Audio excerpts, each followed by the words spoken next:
thank you for joining us today. We're really excited to present Honeycomb and some new features of Android and also some really interesting demos. We have a couple of people getting on stage with us.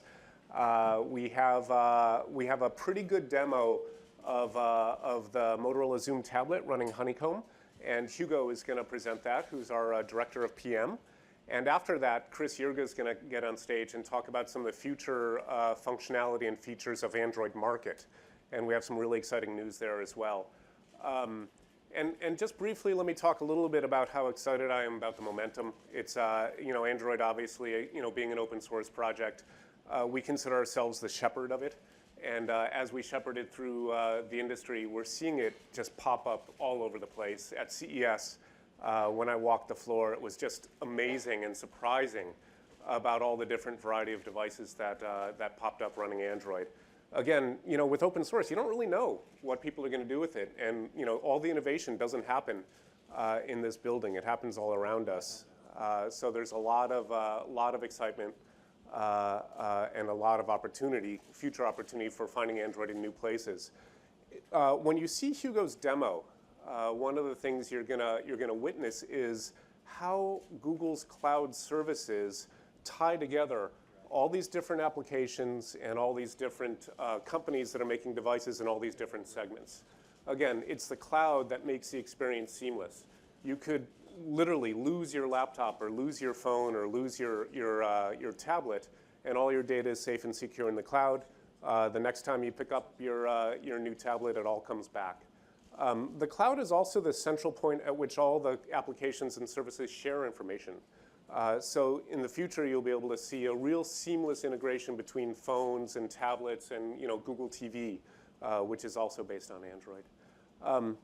And before I bring Hugo up, the one thing I wanted to mention is I truly believe the Android team, the folks over in Building 44 with all the Android statues out front, I really truly believe they're the hardest working team in mobile. They sweat the details, and they're there right now actually putting the finishing touches on what we're talking about today. So I really would appreciate it if you mention them when you talk about Android, because they're the ones that are actually creating it. Okay, Hugo, come on up and show off your stuff. Thanks, man.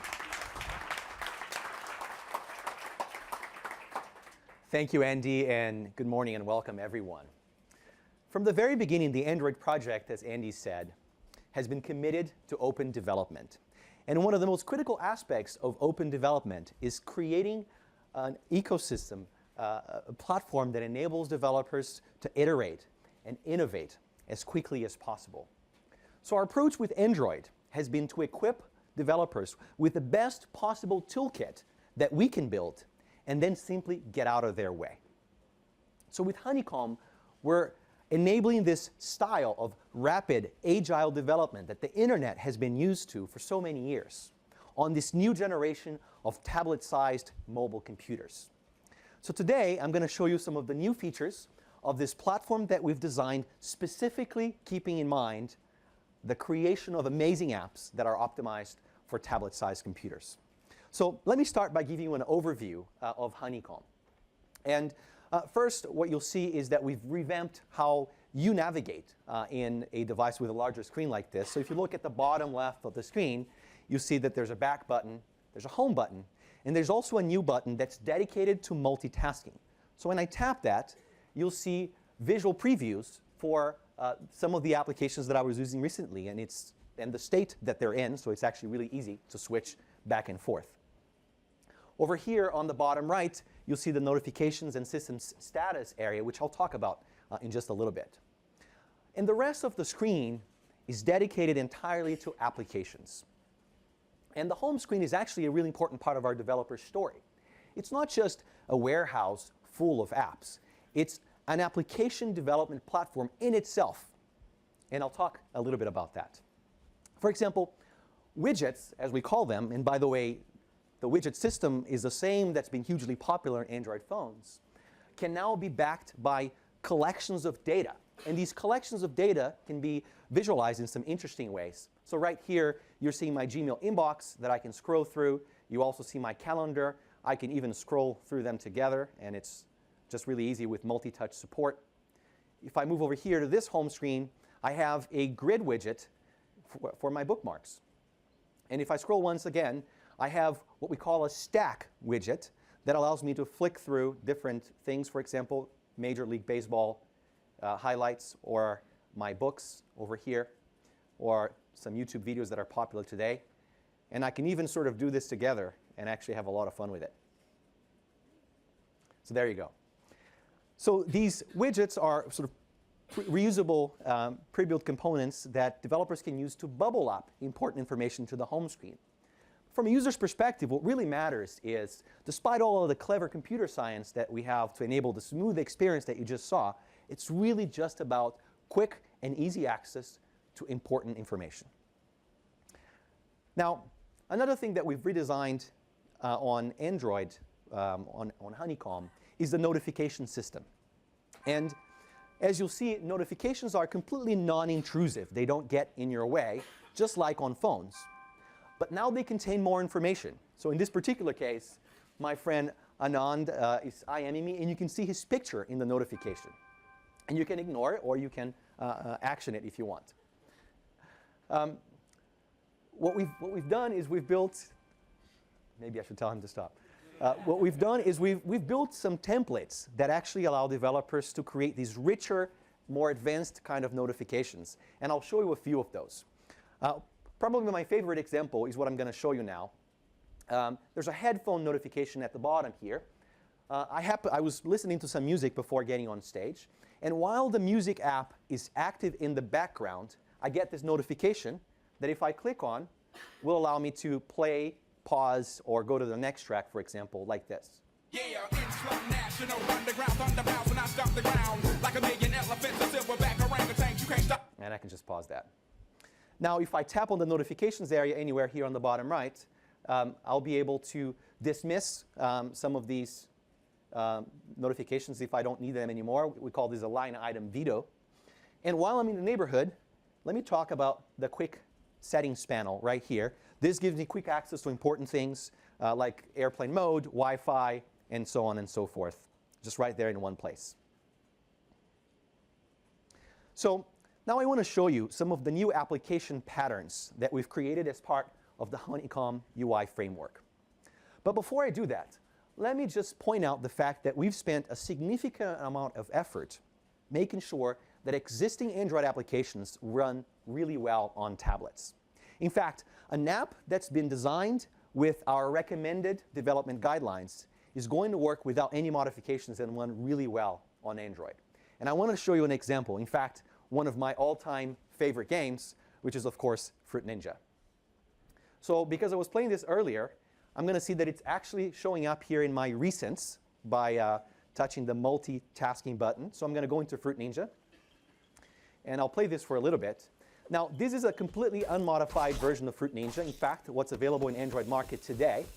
And it was built before Honeycomb even existed. And it works amazingly well. It even supports multi-fingered, multi-handed gestures if you want. You can probably also tell that I am really good, or getting really good with this. But I'll pause that for a second.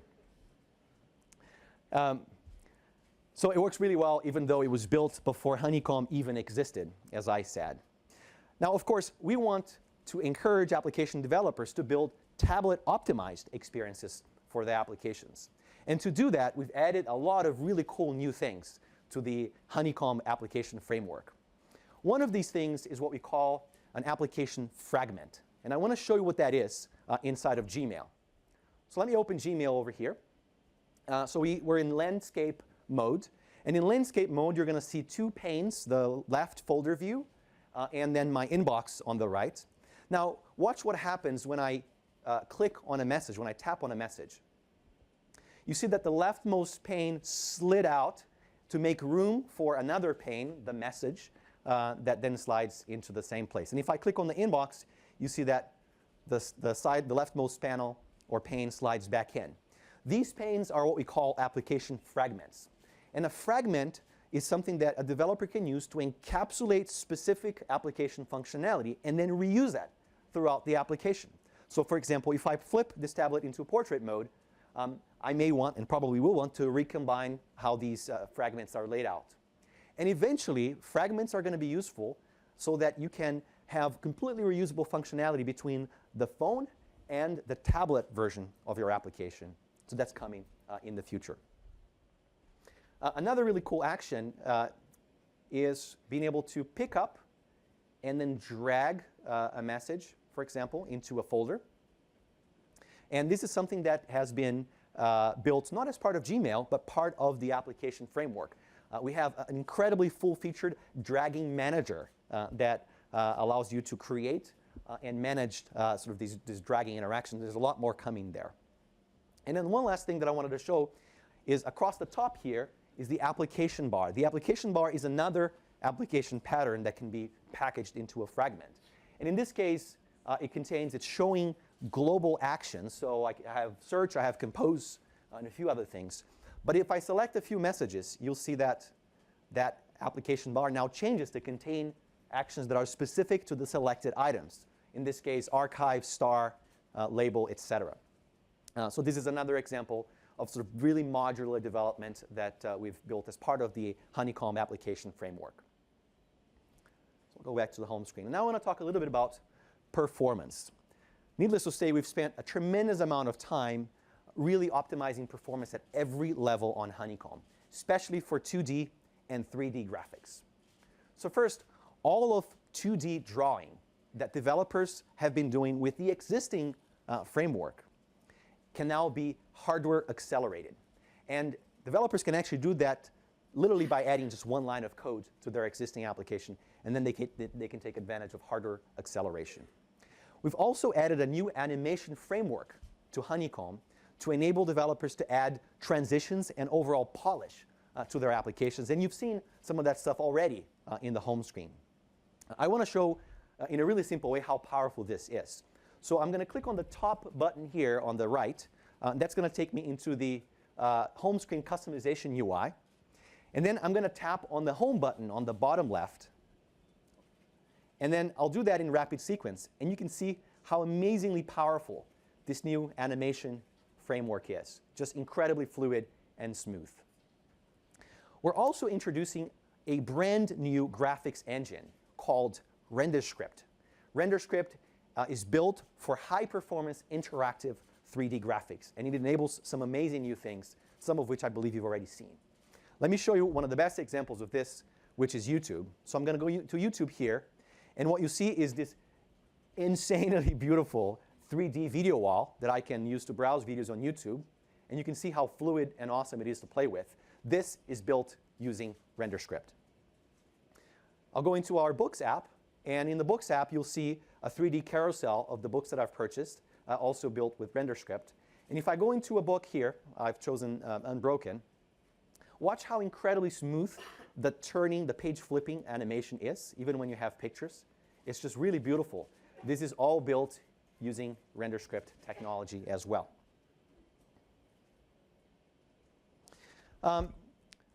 Just for fun, I want to show you just a few more examples of 3D applications that we can build or that can be built on Honeycomb. We've spent as much time as we could optimizing performance at every level, even doing things like supporting multi-processor cores or multi-core processors at the kernel level to make sure that everything works super smoothly. So let me take Maps as an example. So I'll go into Maps here. And with this new version of Maps, as some of you may know, we're adding dynamic rendering technology with three-dimensional vector graphics. And what that allows is for me to do manipulations of all sorts in a map. So I can zoom, I can do some rotations, for example. I can tilt the map. And if I go close, I can even start to see some buildings. So look how beautiful it is to look at the Embarcadero. Just incredibly cool. I will also show our music application, which is over here. And I'll go over here. So look at this incredibly smooth sort of carousel that allows me to browse through my albums. Also build using the 3D constructs that are part of the application framework. And one last and really fun example is Google Body, which is a new application that I've heard some call the Google Maps of human anatomy. And I can do here this, things that you would expect from maps like pan and zoom. I can also turn on layers But in these cases, there are layers like muscles, or maybe the circulatory system, or the skeleton. And I can zoom in here. And perhaps this is useful maybe to tell my doctor on the phone that I've broken my clavicle. Or if my doctor tells me that maybe I've pulled my infraspinatus, I can actually find out what that is. Doesn't look that serious. So speaking of 3D graphics, I wanted to invite an expert over to the stage. So please welcome Thomas Williamson from Wardrum Studios to show some of the amazing things that you can build using 3D graphics on Honeycomb. Thomas, come on up. Thank you, Hugo. My name is Thomas Williamson. I'm the CEO of Wardrum Studios. We're a game developer based out of Gainesville, Florida, and we've moved completely over to mobile development and next-generation game development on Android. So we have a few games I want to show you. The first game is Monster Madness. That's on the first tablet here. Okay, so Monster Madness is a South Peak Games title that was a PS3 game. And we've brought it over to Android using the same assets, the same gameplay logic, the same animations. And you kind of get a cinematic feel.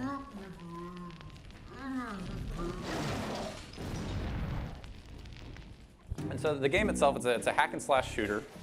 You have up to 2 people, so you can have Wi-Fi co-op with 2 different tablets, fighting enemies coming from all around you, hundreds of particles, you have explosions, you have destructible environments. Here, blow up the barrel, Dan. There it goes. So you have a lot of performance in a high-definition context with Monster Madness. And the game is going to feature 5 huge environments, 4 difficulty levels, vehicular combat, the whole 9 yards. We're really trying to throw everything we can at the player, and the high performance of Android and what Honeycomb provides allows us to do that. So let's move on to the second tablet, and I can show you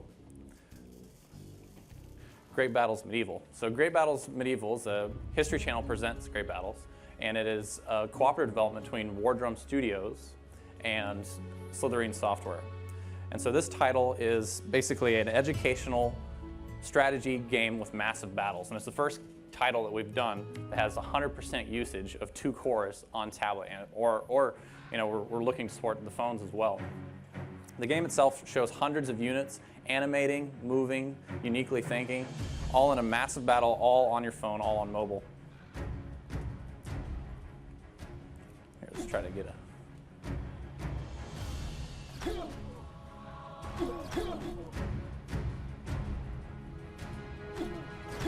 So it really pushes the tablets to the limit, and you can look forward to both of these titles within the next month. Thank you for your time.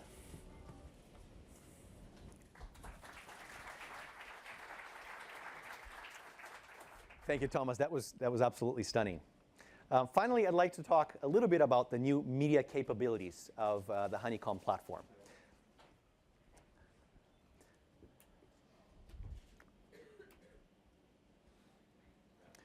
Some live multitasking here. So I want to show you the new camera app that we've built because it has a completely stunning new UI. So as you can see here on the right, we have a really slick new UI to expose all of the controls that you want when you're taking a picture. So I can control the flash, white balance, and exposure settings, color effects, etc. I can also flip to the front camera if I want. I'll go back to the main camera, and I'll just take a picture of you guys. That's a little shaky over there. So there you go, and I can, of course, also shoot a video and upload it instantly to YouTube. We think this is a really cool new UI, and hopefully you'll love it. Now, Android has also been an amazing communications platform. And this device has a front-facing camera, which is really great because Honeycomb supports video chat. So I want to show you a little bit of video chat. And what you won't see here necessarily, because the tablet is sort of fixed in a stable position, is that we've actually spent a lot of time building image stabilization technology as part of video chat on Honeycomb, both to make the experience really smooth, but also to save bandwidth, recognizing that a lot of times users are going to be on cellular networks with a device like this. And it works really, really well. To show you video chat, I'm going to actually contact my friend Lady Killer. Lady Killer is his nickname. You probably already know who it is. and you certainly will know as soon as we connect. So let's see if we can talk to Lady Killer here. Looks like you might not be online. Let me go into talk.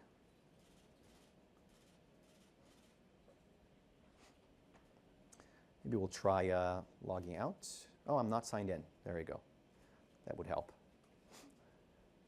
So what I'll do here from my home screen is I'm going to use a widget that's called a contact shortcut, which allows me with a single click to actually email or start a video chat with someone. My friend Lady Killer isn't showing as online yet. So maybe we'll try that in a little bit.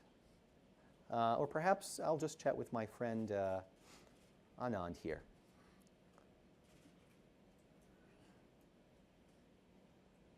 Let me try that.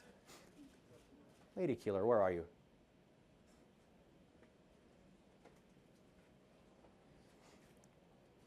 Still offline. Well, let's just talk to my friend Anand here on video chat.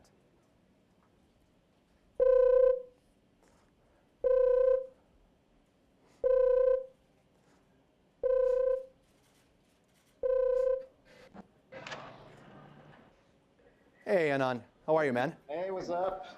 It's doing pretty well. Sorry, I'm not Lady Killer. I'm not bad with the ladies, though.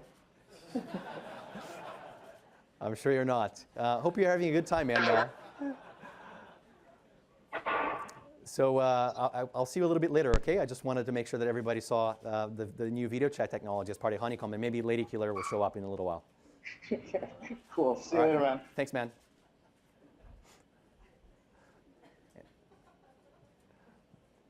Yeah, Lady Killer still isn't there. Well, of course, there's probably no one in the world that knows how much video is capable of changing things, changing the world in itself, than CNN. So I'd like to invite my colleague and friend, Louis Gump from CNN, to show an amazing new application that CNN has been building using the Honeycomb platform. Louis, come on up.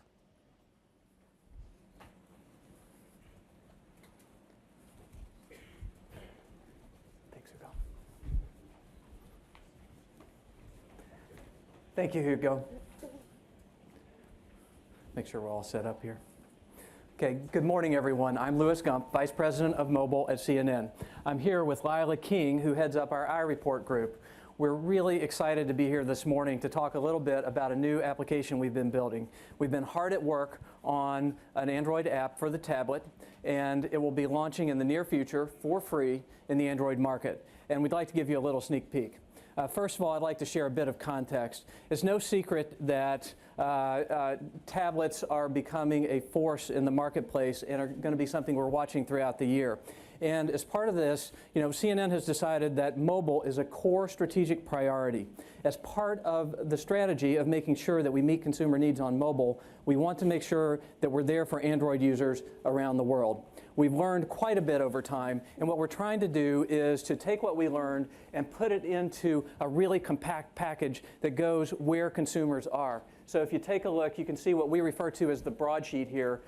It's a compilation of content. You can have as many as 350 stories in one sheet. However, if you want to dig down into a more focused thing, you can go into the left fragment there, and it goes back to what Hugo was speaking to in terms of dividing up the screen.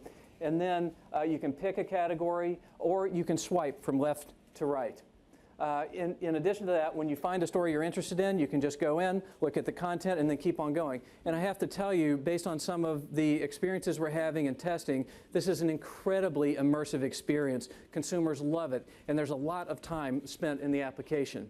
That's, in many respects, the core of the apps because it's so rich and there's so much to it. However, if you look at the top in the action bar, you will see both an audio update and also live video. And the live video is something, of course, that goes to the core of what CNN is all about. Here you can see a live stream. We have live streaming video both from the U.S. and also internationally. In this case, it's some of our coverage of the protests in Egypt. so you can get a sense of what's going on. We cover both top stories and breaking news, and we take advantage of the HLS capabilities of Honeycomb as we're delivering this. It's really a stunning experience. Now, these are some of the aspects of our traditional CNN coverage, but in addition to that, we have an element of the app that we're building in related to iReport. And to share more about that, I'd like to introduce Lila. Thank you, Louis. iReport is an invitation to anyone in the world to participate in the news. And today, it's a community of about 750,000 people who share photos and videos and stories of things that are happening in their corner of the world. And today, what I'm excited to show you that for the first time, iReport will be available on a tablet. So let's take a look at what we have. First, if you tap iReport in the action bar, what you see first is a gallery of the most recently featured iReports on CNN. They are, right now this is live, so what you're seeing is Super Bowl snow helmets, right? Lots and lots of snow in the Midwest. But also, we've very recently seen eyewitness video of protests in Cairo and flooding in Australia and what people are actually seeing. And all of that gets woven into CNN coverage all over CNN platforms every day. My favorite piece of the app, though, really is not just that you can see iReports, but you can actually contribute one yourself. So you could imagine that you're standing in the middle of a news event, like this one, right? And what you're seeing in front of you is something that you just have to share. You have to show the rest of the world. So here in the CNN iReport, in the app for Android, you could choose that you want to capture a photo or a video, pull up your camera that we just saw, line up your shot, right? You could choose to use the front-facing camera if you'd like to describe what you're seeing, or use the back-facing camera to actually capture the scene. So we've got our shot. Thank you, Stephen. We press OK, write just a little bit about what it is that we're seeing, press upload, and then the story goes right into CNN, and it gets attached to your account on CNN iReport. You'll also notice that in the Honeycomb status bar at the bottom of the screen, you're seeing a tiny little iReport icon that's indicating to you that your story is being posted to iReport right now. But if you'd like to, you could move on to something else. You could close the app, and your story will still make its way to CNN. So I have to say the thing that I'm most excited about is that when iReport is on this tablet, it means that it extends the invitation to everyone to be part of the news to a whole new audience of people. And I can't wait to see what they do with it. So, thanks so much, Lila. I appreciate your describing that. What a powerful way to connect the news to individuals and for certain people who want to feel part of it. If you're in Chicago and you're middle of the snow, you can still tap into this event. And likewise, if we're here in the Valley, we can still take a look and understand what's going on in the Midwest. Now, if we pan back a little bit and look at the whole package, what we'll have is an application that launches on the Zoom tablet in the near future. And in addition, will be available on other tablets using the Honeycomb platform as they roll out around the world.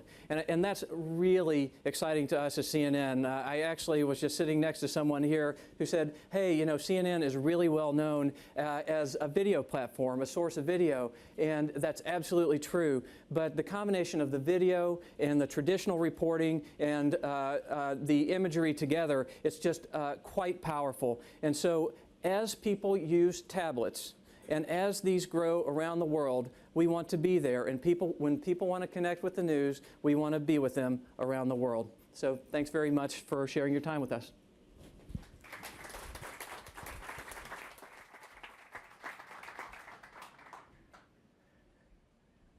Thank you, Louis. That was really amazing. Let's just do a little bit more multitasking here.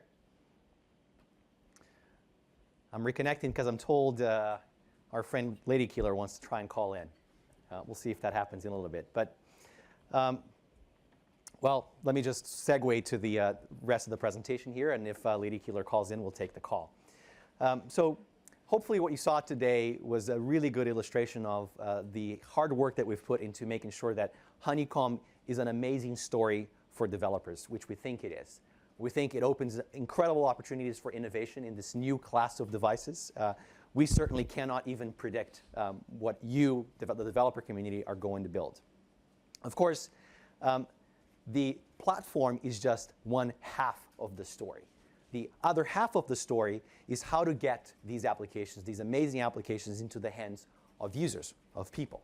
And to tell that half of the story, I want to invite my colleague and friend, Chris Yerga, who's Android's Engineering Director for Cloud Services. Chris, stage is yours. Thank you. Thank you very much, Hugo. So if Lady Killer calls in, can I speak with him? Yeah, okay. So Hugo's talked to you about some of the improvements we're making in Honeycomb. We're also making some important changes to Android Market that I'd like to tell you about. The changes we're making, we're doing so in order to meet the needs of both users and developers. For users, to give them the best experience, a variety of ways to discover applications, and also very seamless path to purchasing those applications and installing them on their devices. For developers, we want to give them additional control over how they promote their applications, as well as giving them some more flexible ways to monetize those applications. I'm going to be talking about all of those things here today. The first thing that I'll be announcing is something I'm very excited about. And while I'm logging in here, I would like to just reiterate something that Andy Rubin said at the outset. I'm actually fairly new to Android, fairly new to Google. I've been here 3 months. But I've been in the industry for 20 years. I've never worked with a team that is as dedicated and hardworking as the Android team. And the team that are putting together the things that I'm showing here today have been working tirelessly to get them ready for you. And so I just want to give a bit of a shout out to them. So the first thing I'm happy to announce today is the release of the Android Market Web Store. The Android Market Web Store is basically the new way that users can get applications on their devices. Up till now, the way you would browse applications and install them is by using the Android Market client on your phone. But now, with today's release of the Android Market Web Store, users can go to their browser, discover and browse through the entire catalog of Android applications on Android Market, as well as install and purchase directly to their device from the web. So let's take a look.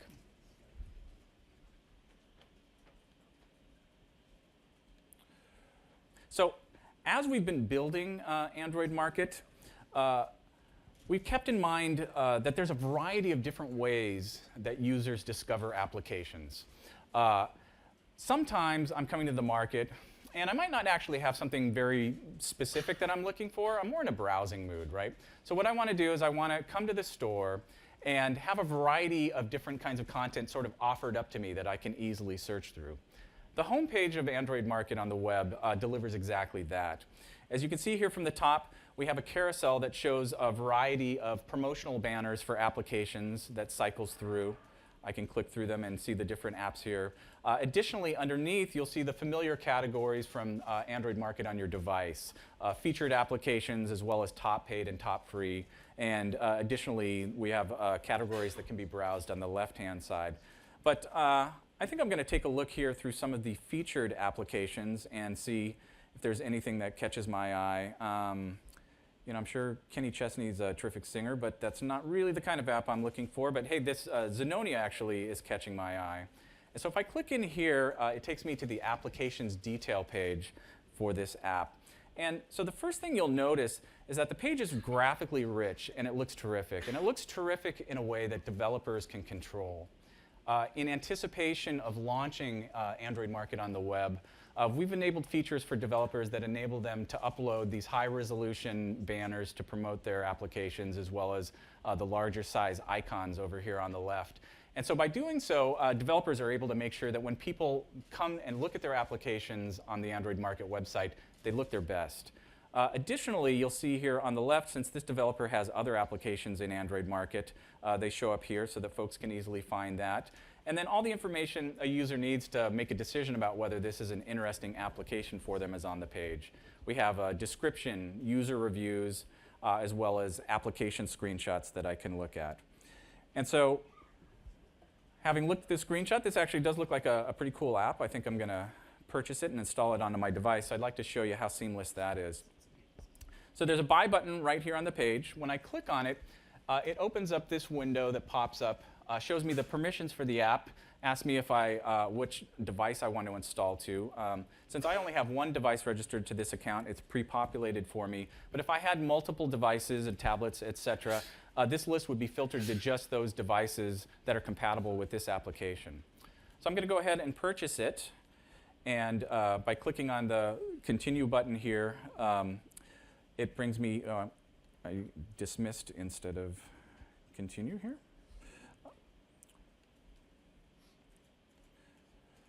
Clicking on Continue, it brings up a purchase dialog here. And essentially, all I need to do with one additional click is complete my purchase. However, I'm going to put this on the Google corporate card. That okay, Andy? So I complete my purchase, and it starts charging my credit card. And so this is where some of the real cloud magic happens, because as it's processing my order, as soon as that credit card transaction completes, what happens is if we switch over here to my phone, you can see that I've got a notification right up here, and the application is already downloading directly to my phone. So this works the same way that all of our Google Cloud-powered services work. There's no wires, there's no syncing with computers, none of that sort of nonsense. Everything is connected. Your phone's connected to the cloud, your Android Market browser is connected to the cloud, and so everything just works seamlessly, syncing between the two. And so now just in a few short seconds here, I actually have the game successfully installed on my Nexus phone. So that's one way of discovering applications. But frequently, in addition to browsing through a marketplace, I often get recommendations from my friends about applications I should look at. And so the Android Market website enables a lot of scenarios around this that are very fast and flexible and easy. I'd like to show some of them to you. So I recently had lunch with a buddy of mine, Randy, and he was recommending a newsreader app that he thought I should check out. So he sent me this email here. And if I click on the link that he grabbed right off the Android Market website, it takes me directly deep linked to the application's details page for this Pulse newsreader app. So I guess it turns out that Randy and I have a similar taste in apps, because this is an application I've already installed, and Android Market website knows that this is already installed on my device and tells me that here. Another thing that is interesting here is that in addition to the screenshots and banners, this developer has uploaded a YouTube video to promote their application. So we've also been enabling features on the Android Market publisher site to enable developers to upload YouTube videos as another way to flexibly promote their applications and get their message across to users when they're here on the Android Market website. So since I have used this application and I really do like it, I would like to share it with my friends as well. But instead of sending an email, I think I'm going to tweet about it to my followers on Twitter. And so if you notice here on the right-hand side, there's a tweet button. If I click on this, it pops up a little dialog from Twitter. It's pre-populated with a link already pre-shortened to the application on Android Market on the web. And so I can customize the link here and send it out to my followers on Twitter. And as soon as that's completed, it'll show up on Twitter, and anybody who gets that message can then click on it and be taken directly to the Android Market web store. So I can pop over to Twitter here and show you how this shows up in my stream. And there's something kind of cool about the way these links work. So if I click on the link from my computer, no surprise, it takes me right back to the Android Market website where I was. But the other thing I want to do is go over here to my phone and show you how the phone experience works. These links do the appropriate thing if you're either on your Android device or if you're on your browser here. And so as we see here, my tweet just showed up, so I can click on that hello one and follow the link. And when I do follow this link, what happens is that it understands that this is a link to an application on Android Market. And so it takes me directly to the Android Market client on my phone, which is a more convenient way for me to install this application from my mobile device. So the final way that people get applications is sometimes you have a pretty good idea of what it is exactly you're looking for. You might know the specific application, or you might have an idea of the kind of application you're looking for. In this case, my family and I are planning a trip to Japan, My daughter's already been studying Japanese, and she's been telling me that I have to brush up on my katakana. So I'm going to search for katakana here on the Android Market website. And when I do, I get a list of relevant search results from all the applications on Android Market. But I also have some additional options here about how I can present this list. I can elect to show only paid or free apps, or the combination of the both. I can also filter by applications that are compatible with specific devices that I own. In my case, I'm kind of curious to see what other users have found useful. So I'm going to sort by popularity here. And this looks interesting, so I'm going to go ahead and go in here. And since this is a free application, installing it on my phone is merely a one-click process of clicking on the install button. And once again, it starts automatically downloading to my phone. Having downloaded a number of applications, there's one final thing I'd like to show you here, which is the My Market account screen. So when I go into My Market account, it presents a list of all the applications that I've previously purchased, so that I could do things like click on them and install them to an alternate device if I got a new phone or a new tablet.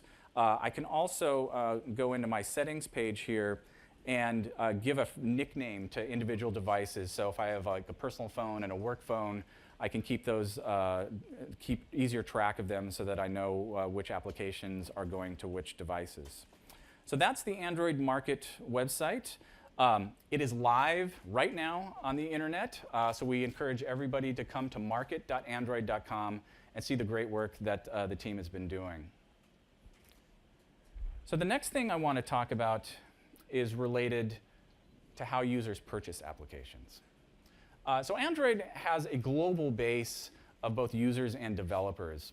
But currently in Android Market, if a user is purchasing an application in a currency that's different from the one that the developer is selling in, the currency gets converted based on an exchange rate, and so it can be a bit of a confusing experience for the user. Sometimes the prices are, funny numbers, and developers also kind of feel like, they want to remove some of that confusion, as well as have a little bit more control over how their applications are priced in different currencies. So today we're announcing that buyer currency support is coming to Android Market. What this means is that in the developer console, when developers upload their applications, for the currencies that are supported, they can go in and enter explicit prices for various currencies.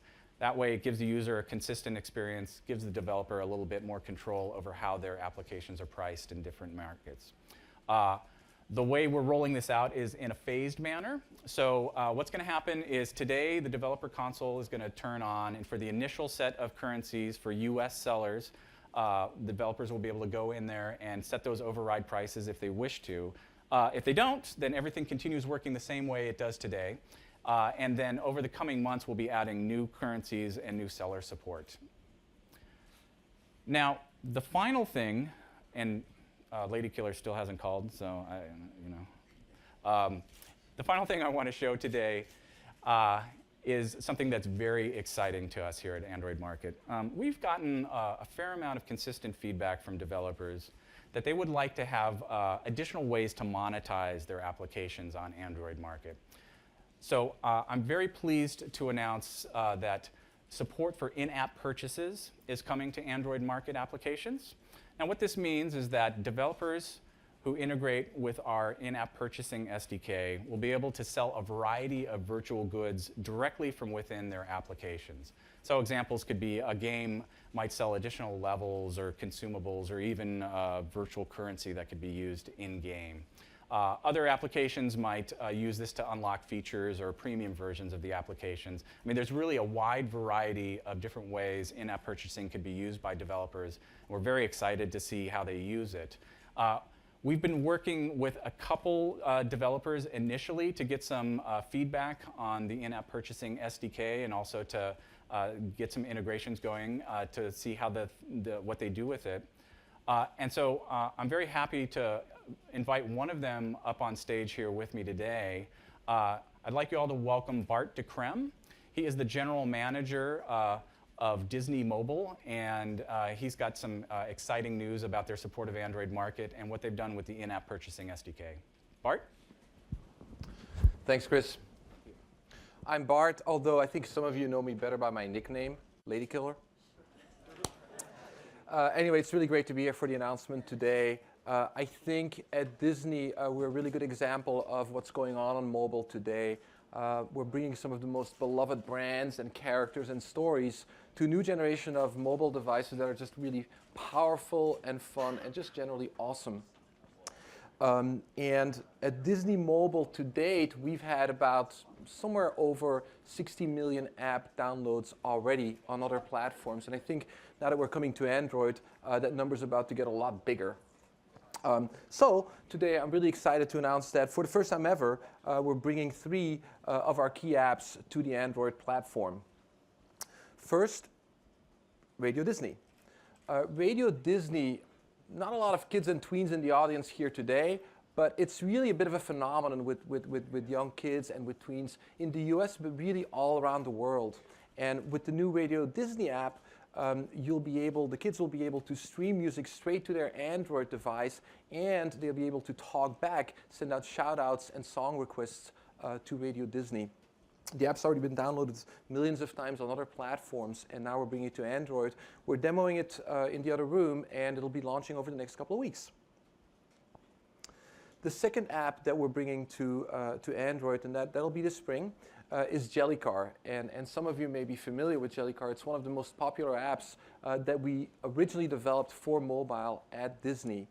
It's the original physics game, which has of course become a really big category over the last year. And what you do is you tilt and you tap and you pinch your phone to navigate your car through a set of obstacles to the next level. And so it really takes advantage of all the capabilities of these Android devices. That's also another app that's been downloaded millions of times, and where we think we're going to see really big numbers on Android. And then finally, I'm especially delighted, having worked on this with the team for 3 years now, to announce that we'll be bringing Tap Tap Revenge to Android. As you may know, Tap Tap Revenge is our most successful franchise, and I think it's one of the most popular apps ever on any mobile platform. And now we're bringing it in its full glory to Android with all the social features, all the gameplay, and then most importantly, all the music that is so powerful for our audiences. So we've got Lady Gaga, Katy Perry, Linkin Park, Bruno Mars in the game. And Tap Tap Revenge has been downloaded somewhere north of 50 million times right now. And we've sold more than 25 million songs in our in-app platform across these different versions of the game.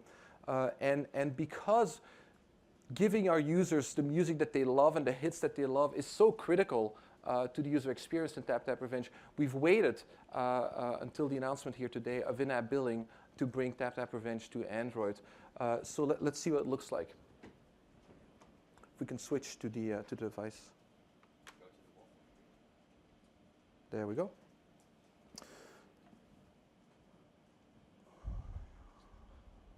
So here I'm running Tap Tap Revenge on a Nexus S, but you can run it on any YVGA Android device that's running Android 2.1 or higher.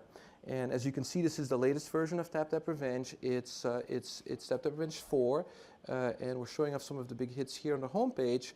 And what I'm going to do is I want to get some Bruno Mars. So we'll tap on the icon, and it'll take you to our store that's inside the app.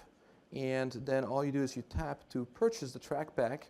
And this is the new in-app purchasing UI from Android. And as you see the price, which we specify as a developer.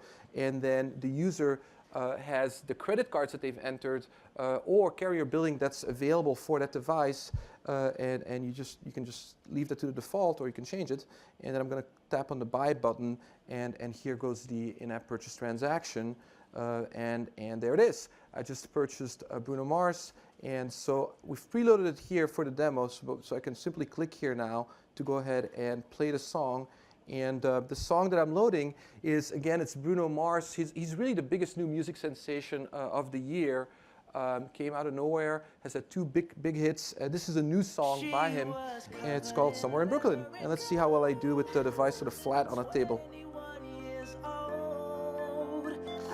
Bruno Mars has been nominated for, I think it's 7 Grammy Awards, and the Grammys are coming up in just a week, so you'll be hearing a lot more of him. Doing all right so far. It's kind of an easy level, actually. I cheated a little bit that way. So that's Tap Tap Revenge on Android, and it's coming this spring with the launch of in-app billing on Android. Thank you.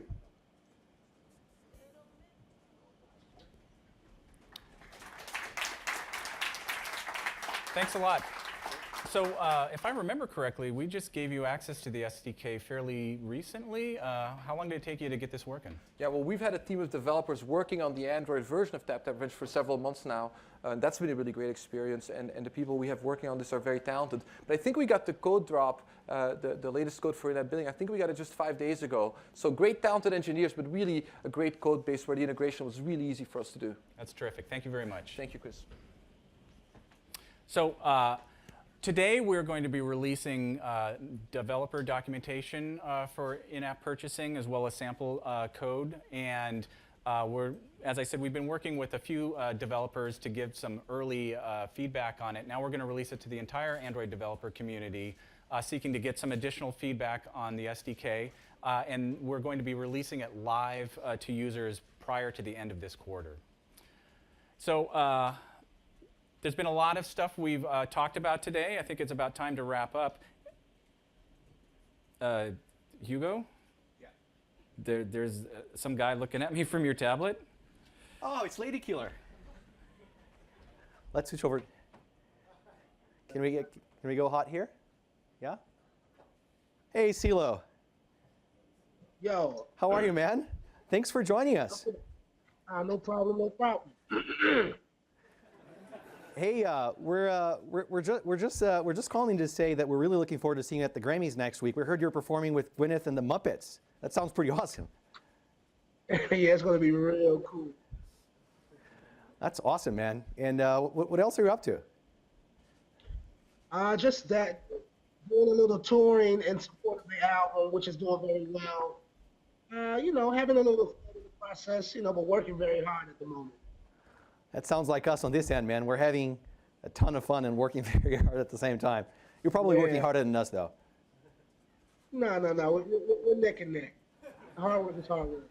Hey, CeeLo, all the best next week, man. Thanks for joining us. Thank you for having me. Yeah, talk to you soon, man. Later. Peace. Peace.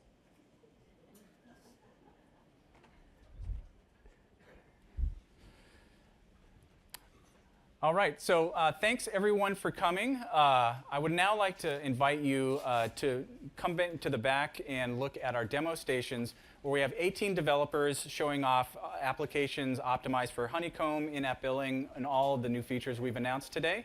And for those of you who are coming to Mobile World Congress in Barcelona later this month, we're going to have over 50 developers showing off Honeycomb optimized apps there. Developers have really been the fuel behind a lot of Android success, and we think this year is going to be bigger and better than ever with these announcements.